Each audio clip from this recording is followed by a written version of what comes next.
Lembrando que nós estamos numa série de sermões, e nessa série a gente está vendo o caminho da paixão de Cristo até a sua ascensão, até a sua subida aos céus.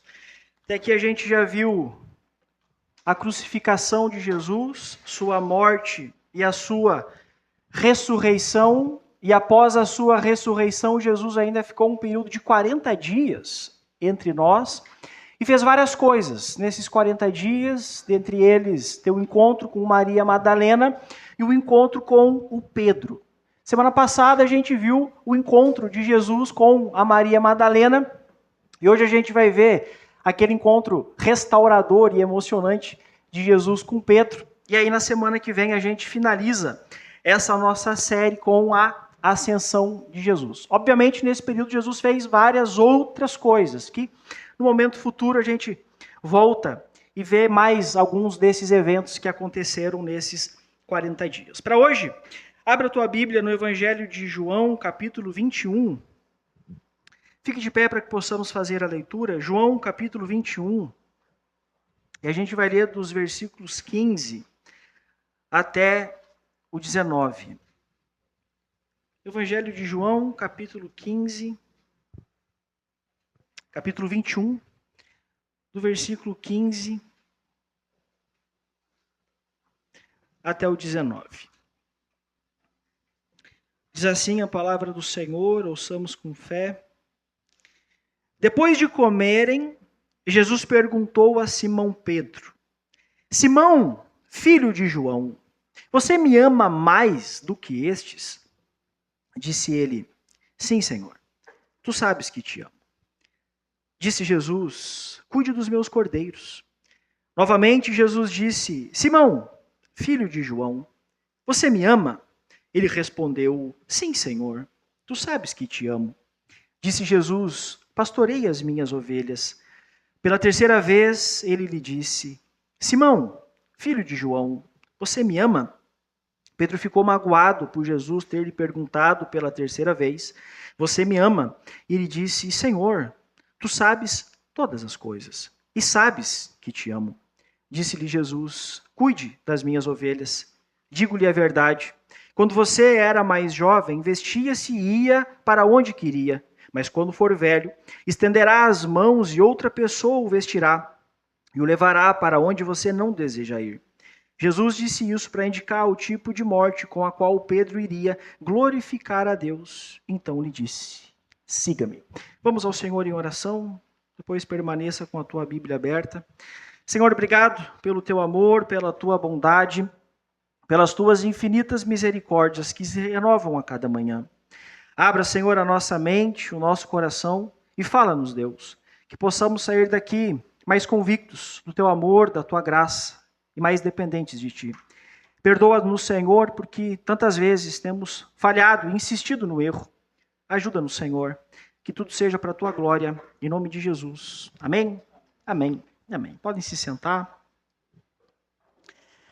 Esse encontro de Jesus com Pedro é, sem dúvida, um dos encontros mais emocionantes. De um lado, a gente tem Jesus, aquele que é o alfa, o ômega, o princípio e o fim, aquele que criou todas as coisas e as sustenta, o Deus homem. Do outro lado, a gente tem o Pedro. E o Pedro é um cara muito interessante. Pedro nasceu em Betsaida, cidade às margens do mar da Galileia, e como muitos ali naquela região, ele era um pescador, e um pescador bastante rude, sem muito estudo, era um cara teimoso e dono de uma personalidade bastante forte. Certo dia, Marcos conta pra gente, já no capítulo 1, que Jesus estava caminhando à beira do mar da Galileia, quando ele viu Simão, que é o Pedro, e o irmão dele, o André, lançando as redes ao mar e os chamou, dizendo: Siga-me, e eu os farei pescadores de homens. No mesmo instante, o Pedro e o André largaram as redes, se tornaram discípulos de Jesus, e o Pedro, com o passar do tempo, passou a exercer uma liderança informal entre os demais discípulos. E o Pedro, nessa sua trajetória com Jesus, foi alguém que inúmeras vezes deu respostas de quebrantamento diante de Deus e diante das pessoas que são dignas de uma fé inabalável. Por exemplo, quando Jesus um dia perguntou aos seus discípulos o que eles achavam a seu respeito. É o Pedro que toma a frente do grupo e diz: tu és o Cristo, o Filho do Deus vivo. Outro dia, Jesus estava pregando um sermão e muitos que ouviram esse sermão saíram porque as palavras eram muito duras. Jesus estava dizendo que ninguém pode ir a ele senão o Pai o enviar, e por causa disso muitos deixaram de seguir Jesus. Aí Jesus olha para os 12 e diz assim: por acaso vocês não querem ir também? Aí o Pedro deu uma resposta que se transformou numa das afirmações áureas da nossa fé. Ele disse: para quem iremos? Só tu tens as palavras de vida eterna e nós cremos que tu és o Cristo, o Filho do Deus vivo. Pedro também teve uma das experiências mais incríveis. Quando Jesus o chamou também o Tiago e o João, e ali eles foram no monte, e no monte Jesus foi transfigurado. De repente apareceu o Moisés, apareceu o Elias ali, de repente uma nuvem os encobriu, e da nuvem Deus disse: este, se referindo a Jesus, é o meu filho amado. A gente viu que no cenáculo, naquela última refeição, Pedro falou diante de Jesus e diante dos demais discípulos que por Jesus, se fosse preciso, daria a própria vida. Olha quantas coisas legais que o Pedro falou e quão inspirador são essas coisas para a gente. Mas também é verdade que em vários outros momentos da sua caminhada, o Pedro não conseguiu converter essa fé em ações constantes na sua vida. Logo depois que o Pedro afirma que Jesus era o Cristo, Jesus começou a falar mais abertamente aos seus discípulos que era necessário que ele fosse a Jerusalém e que ali ele sofreria, que ali ele morreria, mas que ele iria ressuscitar. O Pedro ouviu isso, chamou Jesus no cantinho e começou a xingar Jesus, que não era para Jesus fazer uma coisa dessas, de não ir a Jerusalém. Jesus diz a Pedro: sai da minha frente, Satanás. O Pedro, e é muito claro isso na vida dele, o quão inconstante ele é, o quão gente como a gente o Pedro é. Afinal, quando Jesus foi condenado à morte, embora Pedro tenha feito promessas de fidelidade, Pedro simplesmente o nega. Jesus carrega a própria cruz da Fortaleza Antônia até o Gólgota. No meio do caminho, um homem estranho, Simão Cirineu, o ajuda, e o Pedro não estava lá para ajudar Jesus. Jesus exposto por 6 horas entre os céus e a terra na cruz, e a gente não sabe onde é que o Pedro estava. E aqui em João 21, no texto que a gente leu, de novo, a gente vê o Pedro tendo que lidar com essas duas forças opostas que parecem ainda muito vivas dentro dele. De um lado, Pedro ama ao Senhor. Mas do outro lado, o Pedro ainda precisa lidar com a culpa que o assombra.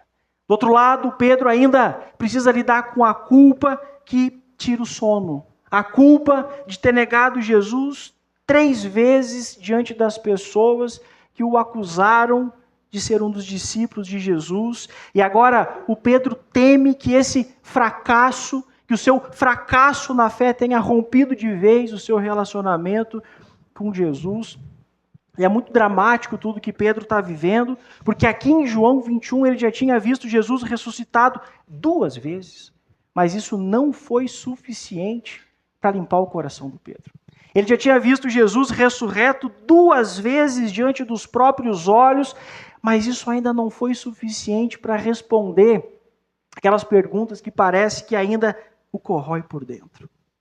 Será que depois daquilo que eu fiz, Pedro não consegue tirar o dia da negação da sua cabeça? Será que depois daquilo que eu fiz, será que Jesus ainda vai querer ser meu amigo? Será que depois de eu ter negado publicamente, será que Jesus ainda me quer? Pedro está tendo que lidar com essas coisas. E sabe, meus irmãos, Eu tenho para mim que uma cena não deve sair da cabeça de Pedro. A gente lembra que quando Jesus estava no cenáculo ali com os discípulos, o Pedro, de modo bastante impulsivo, né, ele diz: Senhor, todos aqui podem te abandonar, mas eu não vou te abandonar. Aí Jesus diz assim: vocês todos me abandonarão, pois está escrito: ferirei o pastor e as ovelhas serão dispersas. Pedro, os outros pode até ser que sim, mas eu vou até o fim, eu vou permanecer fiel. O Pedro ali jura fidelidade incondicional. E o Marcos conta pra gente o que aconteceu ali. Ele ficou incomodando Jesus tanto e na frente dos outros discípulos, que daqui a pouco até os outros discípulos começaram a dizer: eu também, eu vou até o fim, eu não vou negar também. Mas as horas se passaram, Jesus foi preso, o levaram até a casa do sumo sacerdote, e o Pedro está vendo tudo isso de longe. Lucas 22 diz que quando acenderam um fogo no meio do pátio, o que o Pedro fez? Foi lá, estava frio, sentou-se junto a essas pessoas. De repente uma criada do sumo sacerdote passou, viu o Pedro e diz: tu é um dos que andam com Jesus também, o Nazareno? Resposta do Pedro: eu não o conheço, nem sei de quem você está falando. Depois, um homem passou, viu o Pedro e disse: você também é um deles. O Pedro foi e negou pela segunda vez. Cerca de mais ou menos 1 hora depois, outro veio e afirmou: certamente este homem estava com ele. E aí o Pedro já ficou bravo, ele começou a se amaldiçoar, e o Marcos conta para a gente. Ele começou a jurar: eu não conheço esse homem, eu não sei de quem vocês estão falando. E o Pedro está falando daqui a pouco. O galo canta. E Lucas nos diz que assim que o galo cantou, o próprio Jesus olhou diretamente para o Pedro. E aí quando o Pedro olha nos olhos de Jesus, ele lembra do que Jesus havia dito no cenáculo: antes que o galo cante, você me negará 3 vezes. E assim o Pedro começou a chorar amargamente. Eu acho que essa cena de Jesus ter olhado nos olhos, imediatamente ao momento em que Pedro o nega, publicamente, está difícil de sair da cabeça do Pedro. Imagina a culpa que o Pedro carrega. Foi na hora H, depois de ter prometido fidelidade incondicional. Sabe aquele pênalti que não dá para errar? Aquele momento que não dá para errar, bem na hora H, o Pedro deu para trás. Ninguém promoveu tanta expectativa como o Pedro. Ele mesmo promoveu uma expectativa absurda de si mesmo. Mas na hora H o Pedro negou. Perceba o estado da alma desse homem, que aqui no capítulo 21 se encontra de novo às margens do mar Tiberíades, que é o mesmo mar da Galileia, onde Jesus o chamou pela primeira vez. Parece que a história de Pedro vai retroceder no mesmo ambiente onde ele teve o encontro com Jesus pela primeira vez. Junto com Pedro também está o Tomé, Natanael, Tiago, João e outros 2 discípulos. Eles estão ali, o Pedro nessa situação de uma alma melancólica, e de repente ele solta: vou pescar. Quando a gente olha à primeira vista uma coisa dessas, parece algo normal. Afinal, eles eram pescadores. Mas o Pedro não quer simplesmente pescar. O Pedro, quando ele diz vou pescar, ele quer se refugiar naquilo que ele domina. Pedro quer voltar ao barco, às redes, ao mar. Pedro queria voltar àquilo que o definia como gente antes do seu encontro com Jesus. O Pedro quer fugir dessa insegurança que o consome. E é uma das formas da gente resolver os nossos problemas. É a gente querer se confinar em um outro ambiente. É a gente querer começar a criar refúgios alternativos. Tem uma música do Estênio que fala sobre isso que está acontecendo aqui, sobre o coração do Pedro, que diz assim: vou pescar, quem sabe ele apareça novamente. Quem sabe ele volta a me chamar de amigo. Quem sabe chegue andando sobre as águas. Quem sabe? É a coisa que mais deve passar na cabeça do Pedro. Quem sabe como seriam as coisas dali para frente? Quem sabe o que seria de cada um dos discípulos? Quem sabe o que seria da vida de Pedro? E essa expectativa, esse estado que o Pedro está vivendo é muito estranho. Porque a ressurreição de Jesus não foi suficiente para o Pedro. A ressurreição de Jesus não foi suficiente para resolver esses conflitos internos que o Pedro está vivendo. Por isso que ele diz, vou pescar. E a gente lê isso nitidamente, parece que é num tom sombrio, num tom escuro. Vou pescar. E ele não convidou nenhum dos amigos dele. Ele não convidou nenhum dos discípulos. Ele simplesmente disse, eu estou indo pescar. Os outros que estão indo atrás do Pedro, e os outros vão também. Provavelmente porque estavam compartilhando do mesmo sentimento do Pedro. Talvez a alma estava fúnebre, assim como a alma do Pedro, e eles foram pescar. Só que não é como das outras vezes. O clima, mesmo Jesus tendo ressuscitado, a alma é como se Jesus ainda estivesse morto. É a primeira pesca sem Jesus. E aí, entre as reflexões e as tentativas de seguir adiante, a pesca acontece, eles lançam as redes ao mar, os pensamentos, as perguntas, quem sabe, não cessam, eles continuam suspensos nesse lugar de incerteza, e aí entre uma tentativa e outra, com certeza, eles ecoavam baixinho. Quem sabe ele ainda quer alguma coisa comigo? Quem sabe ele vem andando sobre as águas como um dia ele andou?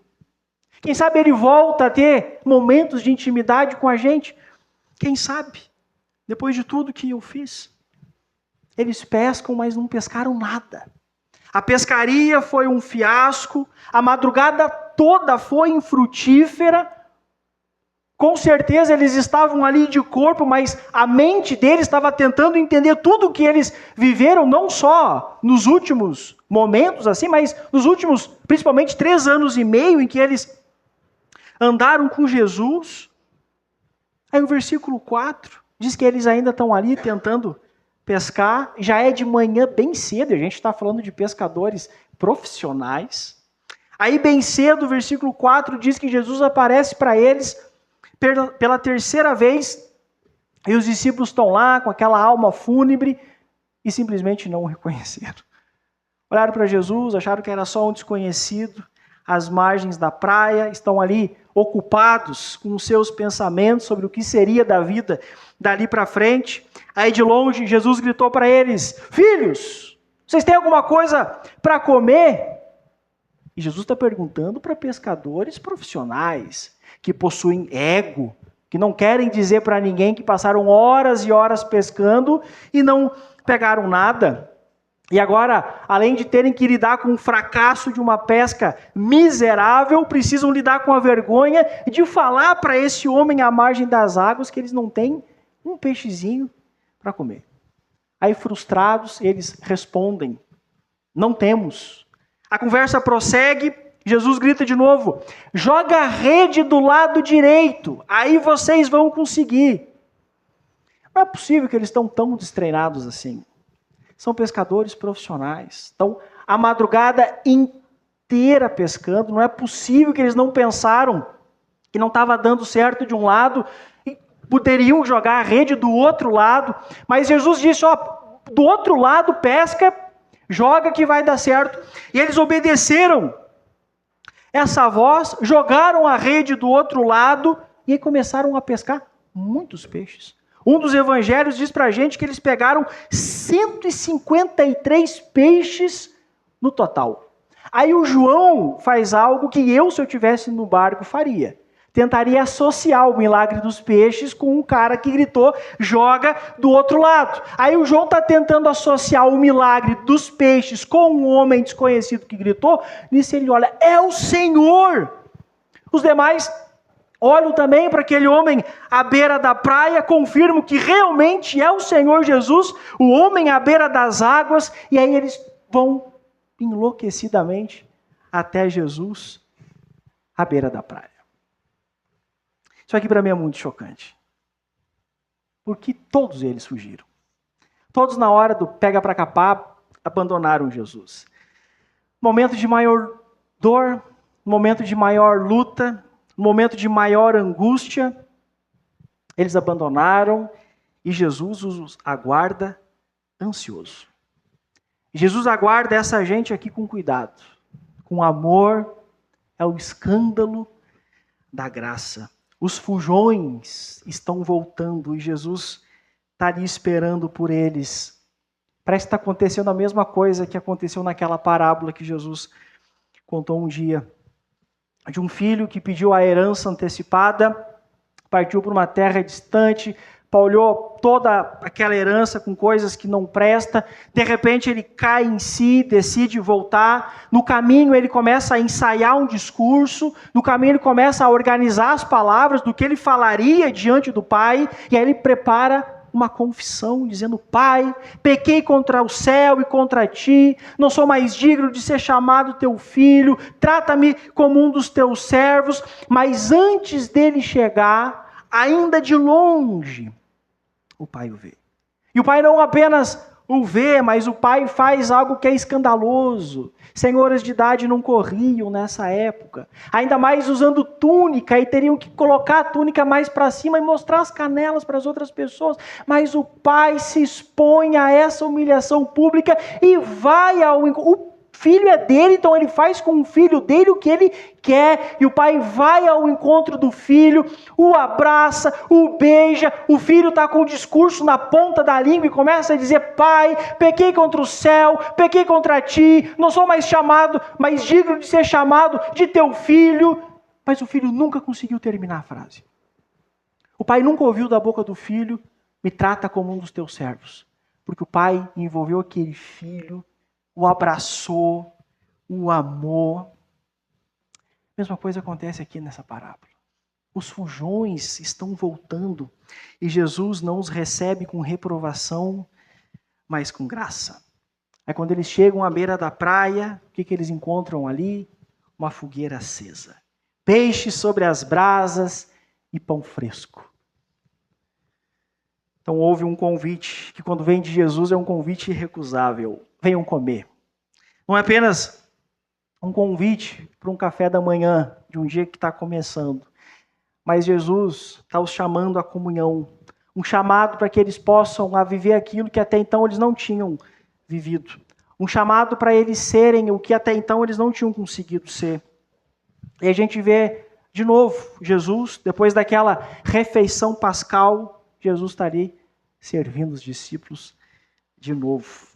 Jesus está ali acolhendo e preparando a mesa para eles. Aí os discípulos estão ali, tudo faceiro, comendo. Aí depois que terminaram de comer tudo, esgotaram a Coca-Cola, comeram a sobremesa, depois comeram o pudim, terminaram de comer, tudo prontinho. Aí Jesus convida o Pedro para dar uma volta. Imagina o coração do Pedro. Imagina o coração desse homem depois que ele ouve Jesus dizer: Pedro, está satisfeito? Vamos dar uma volta? Vamos conversar um pouquinho? Eu não sei se você já teve aquela reunião de acerto de contas, assim, depois que você cometeu aquele erro gravíssimo, que sabe que o chefe vai te chamar, mas de alguma forma você ainda nutre uma expectativa de que talvez essa conversa difícil não aconteça, mas ele vai e te chama assim: vamos para a salinha ali para a gente resolver algumas coisas que estão em aberto. Esse aqui é um dos momentos mais decisivos da vida de Pedro. É um dos momentos mais delicados da vida de Pedro. E é muito legal que Jesus não o chama e diz assim: Pedro, você pode me explicar o que foi que aconteceu aquele dia? Complicado, né, Pedro? Na hora de arrancar a orelha do rapaz lá, tu foi machão, né? Mas para dizer que me conhecia, deu para trás. Difícil, né, Pedro? Complicado como são as coisas, né? Na hora de ficar prometendo coisa que não vai cumprir, é o primeiro. Mas foi e deu para trás. Jesus não trata assim. Jesus não aproveita dessa situação para dizer: ô falador, agora está caminhando miudinho, né? Olha só como Jesus vai restaurar, versículo 15. Depois de comerem, Jesus perguntou a Simão Pedro: Simão, filho de João, você me ama mais do que estes? Jesus vai direto ao ponto e faz uma pergunta que faz referência direta ao passado do Pedro, porque na noite em que Jesus foi traído, o Pedro disse, lembram? Todos podem te abandonar. Eu não. Eles, João, eu jamais vou te abandonar. E Jesus toca nesse ponto profundamente sensível, porque Jesus quer desconstruir esses impulsos emotivos na vida do Pedro e restaurá-lo completamente, definitivamente. Mas para que Jesus de fato possa restaurá-lo, Jesus precisa tocar em feridas. Jesus precisa tocar nessas feridas, para que cada uma delas, ao seu devido tempo, de fato possam cicatrizar e o Pedro seja absolutamente curado e passe a viver uma vida livre da culpa. Não tem nada pior do que uma vida com a consciência te condenando de alguma coisa. Mas para que a gente possa ter isso curado na alma, Jesus precisa tocar em feridas. E tocar em feridas dói. Especialmente quando a gente erra em momentos decisivos. E a gente viu que o Pedro errou bem na hora H. Bem na hora H, no momento mais decisivo, Pedro se tornou a pessoa mais decepcionante. A pessoa que mais tinha expectativa dentre os discípulos era o Pedro. Mas nesse momento aqui ele se tornou a pessoa mais decepcionante entre os discípulos, o mais frustrante. Quando as pessoas o associaram a Jesus, ele simplesmente negou. Tocar em feridas dói, mas elas são necessárias para o processo de cura. O Pedro sabe que vai doer voltar o dia da negação, mas o próprio Pedro quer resolver isso logo. O Pedro não aguenta mais. Para onde ele vai pescar, ele leva aquele dia junto. Ele vai dormir, ele leva aquele dia junto. Ele vê Jesus ressuscitado, mas ele está com aquele dia em mente ainda. O Pedro quer se livrar disso. Aí o Pedro, que antes era apressado em prometer fidelidade, agora ele responde, e a gente vê que de forma muito humilde, ele diz assim, Senhor, tu sabes que te amo. A gente vê um Pedro um pouquinho diferente. Já não tem mais comparação, os outros vão te abandonar. Eu não, aqui a gente não vê comparação com os demais discípulos, aqui a gente não vê aquele discurso sobre quem é o maior, quem ama mais. A gente vê uma resposta humilde de um homem que está constrangido diante de Jesus, ele apenas diz, tu sabes, Senhor, tu sabes que te amo. A resposta de Jesus é surpreendente, né? Me ama? Então cuide dos meus cordeiros. Isso aqui é uma das belezas do Evangelho. Jesus não só restaura um pecador arrependido, mas o reintegra à missão. Jesus está colocando Pedro nos eixos de novo. E aqui Jesus vai estabelecer algo que é fundamental, que o amor a Ele deve se manifestar também no nosso cuidado com o próximo. Que o nosso amor a Ele deve redundar em amor também pelo nosso próximo. Amar Jesus genuinamente está condicionado a gente amar as outras pessoas. Aí no versículo 26, novamente, Jesus diz, Simão, filho de João, você me ama? De novo Pedro responde, sim, Senhor, tu sabes que te amo. Aí no versículo 17, Jesus pergunta uma terceira vez, Simão, filho de João, você me ama? 3 vezes Jesus faz a mesma pergunta. O Pedro havia negado Jesus 3 vezes e agora Jesus tira de Pedro 3 confissões de amor, 3 confissões de aceitação, não para Jesus se sentir melhor com isso, mas ele quer tratar com Pedro, ele quer curar a alma do Pedro, ele quer tratar essas marcas que o Pedro mesmo havia causado. E a gente vê que aqui não há qualquer sinal de autojustificação, né? Neguei mais. Pedro não tenta se autojustificar, o Pedro não tenta se explicar, mas de novo Pedro diz, Senhor, tu sabes todas as coisas e sabe que te amo. E para que não houvesse dúvidas de que o Pedro estava restaurado e pronto para o serviço ministerial de novo, Jesus diz a ele, cuide das minhas ovelhas. A conversa não para por aí, eles continuam conversando, as coisas avançam e Jesus vai falar para o Pedro a forma como ele iria morrer.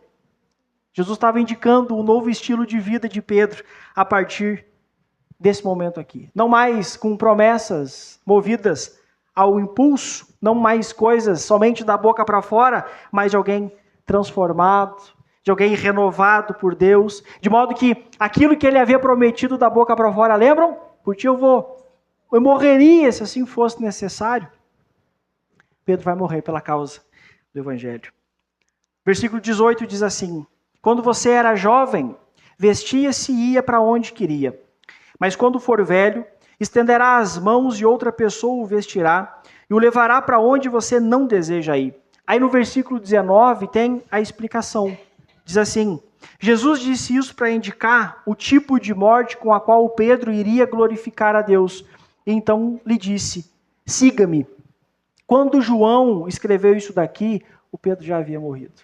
Quando João escreveu isso daqui, o Pedro já havia glorificado ao seu Senhor, o seu martírio em Roma, na época de Nero. E depois dessa conversa aqui, o Pedro viveu intensamente para Deus.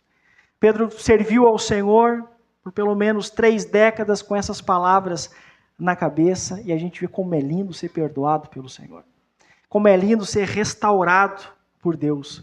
Dizem os historiadores que no momento do martírio, Pedro disse assim: eu não sou digno nem de morrer da mesma forma como morreu o meu Senhor. Me crucifiquem de cabeça para baixo. Assim morreu Pedro, o apóstolo. Aquela conversa na beira da praia termina com um siga-me. Esse foi o encontro de Jesus com Pedro, um encontro emocionante, um encontro bastante restaurador que mudou definitivamente a vida desse homem. E eu penso que esse encontro de Jesus com Pedro nos ensina algumas lições muito importantes para a nossa vida. A primeira delas, que todos nós possuímos refúgios alternativos. Muito claro, quando Pedro disse, vou pescar, no fundo o que ele está querendo dizer é, vou fugir disso que eu estou vivendo. Quero fugir desse momento que eu estou passando. A ressurreição de Jesus não foi suficiente para resolver esses conflitos que o Pedro está vivendo. E aí, diante dessa tensão, o Pedro faz aquilo que eu faço várias vezes, aquilo que você faz várias vezes, que é a gente recuar. É a gente fugir. É a gente voltar aos velhos padrões, é a gente voltar aos velhos refúgios, é a gente voltar às antigas seguranças. O que Pedro está fazendo aqui é profundamente humano. Sempre que a gente atravessa grandes crises, especialmente aquelas que expõem as nossas falhas e fragilidades, a gente é tentado a procurar algo em quem a gente possa fugir. Alguma coisa que a gente possa controlar. E o desafio é ainda maior quando esse nosso refúgio é uma coisa boa. Quando é uma coisa que não é pecado. Pescar não é pecado. Não tem problema nenhum em alguém pescar. Mas ir pescar como fuga é pecado. Porque aí eu coloco a pesca num lugar que somente o Senhor deveria ocupar. Eu coloco na pesca uma expectativa que ela jamais terá. A expectativa de saciar minha alma. A expectativa de lidar com as angústias. Eu gosto de estudar por 3 razões. Primeiro, porque eu amo estudar, eu gosto de ler. Segundo, porque eu preciso, meu trabalho exige isso. Mas há também uma terceira razão que os estudos tornaram para mim ao longo do tempo que a pesca se tornou para o Pedro um lugar de refúgio. Um lugar que em vários momentos da minha vida, sobretudo nos momentos difíceis, é lá que eu procuro me esconder, é lá que eu procuro fugir do barulho do mundo. Por isso que todas as vezes em que eu fico longos períodos de estudo, eu preciso perguntar para a minha alma, estou estudando porque eu amo? Estou estudando porque eu preciso? Ou estou estudando porque eu estou fugindo de alguma coisa? Ou porque eu estou fugindo de fazer alguma coisa que eu deveria fazer e não quero fazer? Estou fugindo de alguma responsabilidade que eu deveria assumir e não quero assumir, e encontro nos meus estudos algo que eu deveria encontrar e buscar somente no Senhor. E a gente gosta de criar refúgios alternativos. E qualquer refúgio alternativo que não seja o Senhor, meus irmãos, é pecado. E a pergunta não é se a gente tem refúgios, mas a pergunta que a gente deve fazer é: quais são os meus refúgios? Quais têm sido os teus refúgios, meus irmãos? Pode ser que o teu refúgio seja maratonar um monte de série. Talvez o teu refúgio seja trabalhar incansavelmente. Talvez o teu refúgio seja se entregar ao lazer, seja se entregar a uma vida de descanso, a uma vida de querer se distrair o tempo todo e fugir da loucura da vida. E perceba como essas coisas são sutis, porque nenhuma delas é pecado em si, mas existe uma linha tênue entre aquilo que pode ser um lazer para a minha alma, aquilo que pode ser um descanso para a minha alma, eu substituo pelo Senhor. É por isso que Jesus, ali na beira da praia, ele não só o chama Pedro para dentro de novo, mas ele chama o Pedro para fora dos seus refúgios, para fora da sua angústia, para fora daquilo que ele queria voltar, para aquilo que ele dominava. Eu posso querer me refugiar nos meus estudos, o Pedro na pesca, e você em qualquer um dos seus refúgios, mas a gente sempre vai se frustrar. Porque mais cedo ou mais tarde essas coisas vão se revelar insuficientes para sustentar aquilo que eu busco e procuro nelas. Por isso que a segunda lição para nós é: somente Jesus nos restaura. Pedro pecou. O Pedro pecou justamente onde ele havia prometido ficar de pé. A cena é constrangedora. Enquanto Jesus estava reafirmando seu Messias prometido, o Pedro estava negando o apostolado. Enquanto Jesus estava ali confirmando seu poderoso Filho de Deus, Pedro estava negando que um dia o conheceu. Enquanto Jesus estava ali pronto para morrer, para salvar o seu povo, a Pedro a única preocupação era poupar a própria vida. Enquanto Jesus foi brutalmente golpeado, cuspido, zombado por falar a verdade, o Pedro se recusava a morrer usando de mentiras. Eu não conheço. Essas promessas de fidelidade de Pedro foram absolutamente consumidas pela covardia, pela apatia, e o mesmo homem que há poucas horas havia dito: por ti darei minha própria vida, no momento decisivo disse: eu não conheço. Mas sempre há esperança. E a boa notícia é que o fracasso de Pedro não teve a última palavra. Jesus teve, mas para restaurá-lo, primeiro, Jesus teve que feri-lo. Para quem gosta do C.S. Lewis e já leu A Viagem do Peregrino da Alvorada, a gente aprende sobre um menino chamado Eustáquio. Ele era um jovem que odiava todo mundo odiava ele, porque ele era um rapazinho chato, ele era egoísta, ele era maldoso. E aí ele vai parar por acidente em Nárnia, e movido pela cobiça e pela maldade do seu coração, ele cai em uma armadilha que o transforma em um enorme dragão. O Eustáquio se transforma num grande dragão, num dragão terrível, mas ele não se transforma em algo necessariamente novo. O Eustáquio se transforma por fora aquilo que ele já era por dentro. Aí ele fica apavorado porque agora ele é um dragão, até que o Aslan, o leão, aparece, leva o Eustáquio até uma piscina de águas bem claras e diz pro Eustáquio, pro dragão, se despir e pular nessa água. De repente o Eustáquio entende que se despir significava ter que arrancar a própria pele.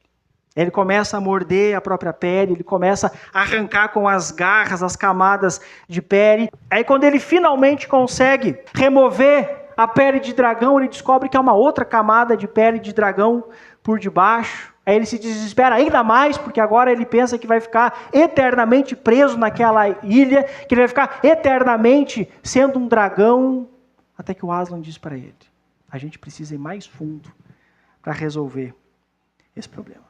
Aí o Aslan o fere. O Eustáquio sente uma dor enorme.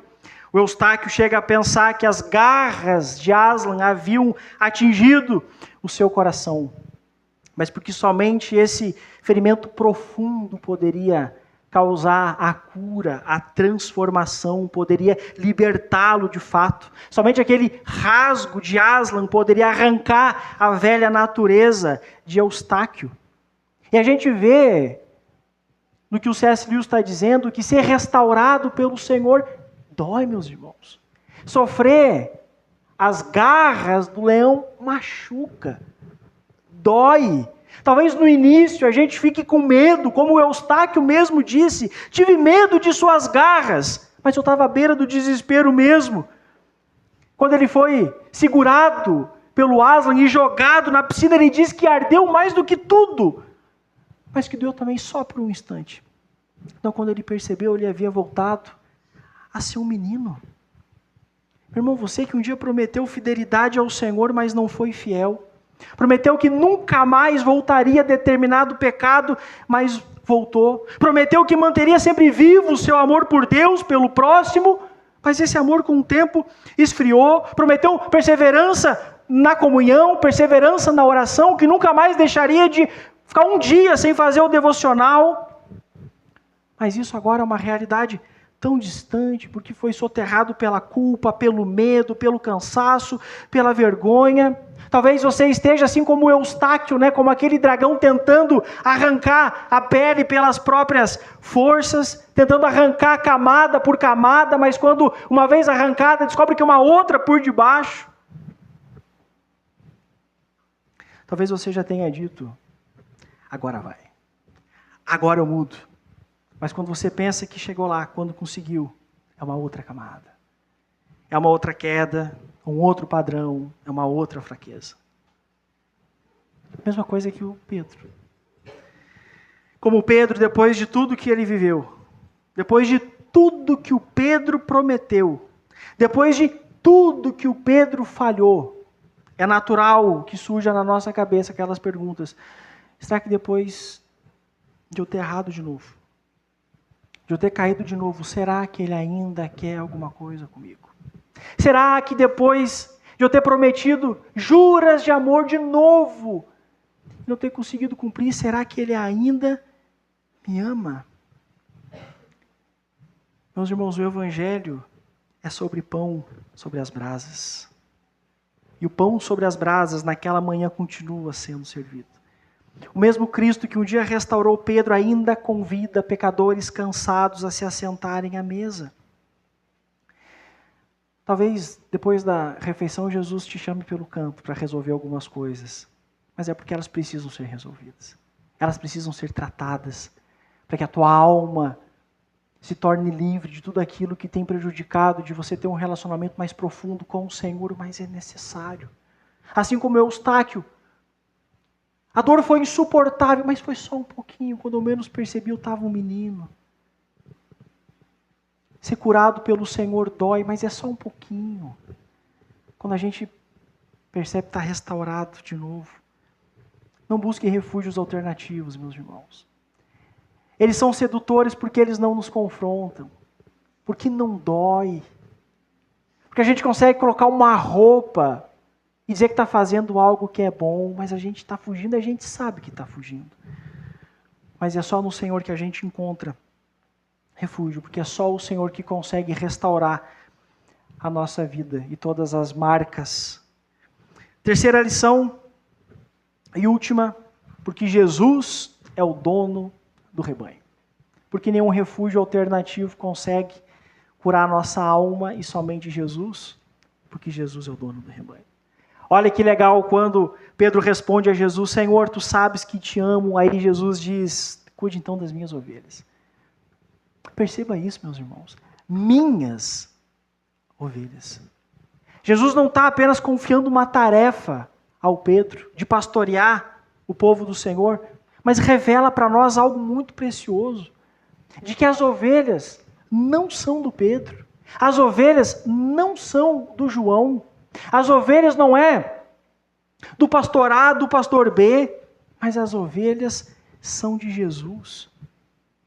E é justamente pelo fato de as ovelhas serem de Jesus que há esperança para os Pedros da vida. É justamente pelo fato de as ovelhas serem de Jesus que há esperança para os Luíses da vida, para os Emersons da vida, para os Mateus da vida. É porque as ovelhas são do Senhor. A restauração só é possível porque o rebanho não depende da perfeição de um pastor humano, mas do pastor Jesus.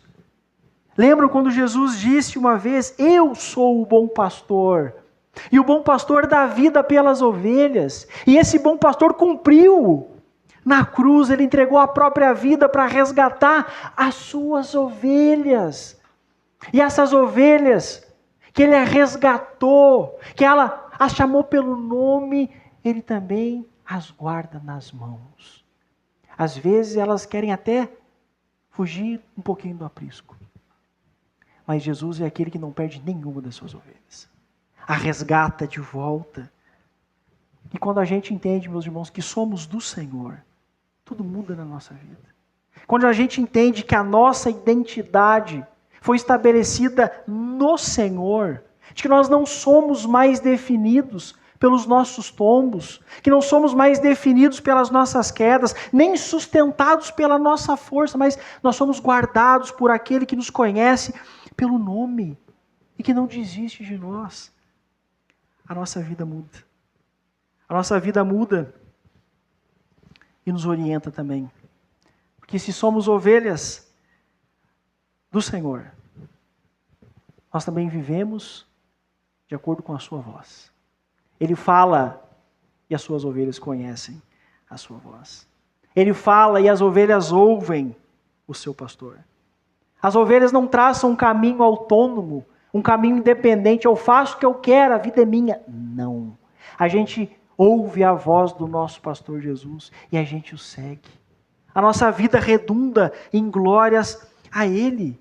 E esse que nos guia, esse que nos orienta, um dia há de reunir todas as suas ovelhas, de todos os tempos, de todas as épocas. O pastor que nos chama agora, um dia também nos chamará com palavras eternas, quando ele dirá: venham benditos de meu Pai, recebam por herança o reino que foi preparado para vocês desde a fundação do mundo.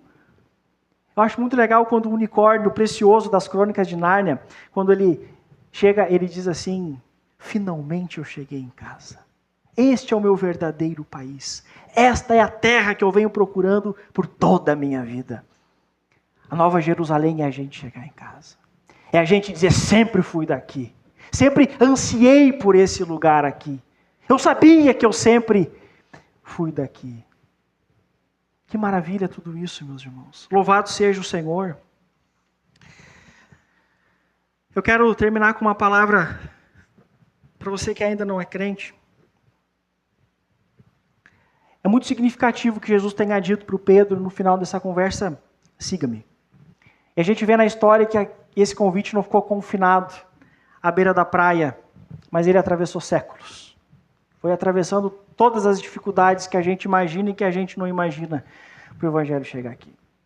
Talvez você que ainda não é cristão, de novo, você esteja ouvindo o Evangelho.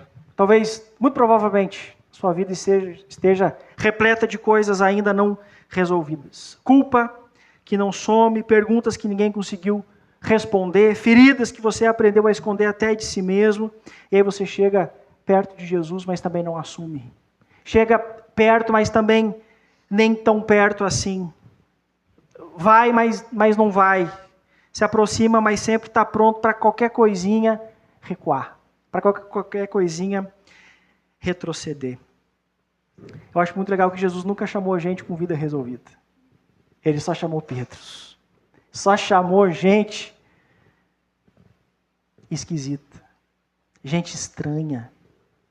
Muito legal quando Paulo se refere à igreja: não muitos de vocês eram grandes coisas antes. Sejam humildes. E assim o Evangelho vem atraindo pessoas. O Senhor tem reunido um povo para si. O Senhor nunca disse: arruma a tua vida e depois me segue. Ao contrário. Ele olha para a gente como Pedro, como eu, como vocês que são cristãos, gente quebrada, gente contraditória, cheia de um monte de coisa, promessas não cumpridas, e diz para eles: vem, me siga. Vou fazer de vocês novos homens e novas mulheres para a minha glória. Louvado seja o Senhor.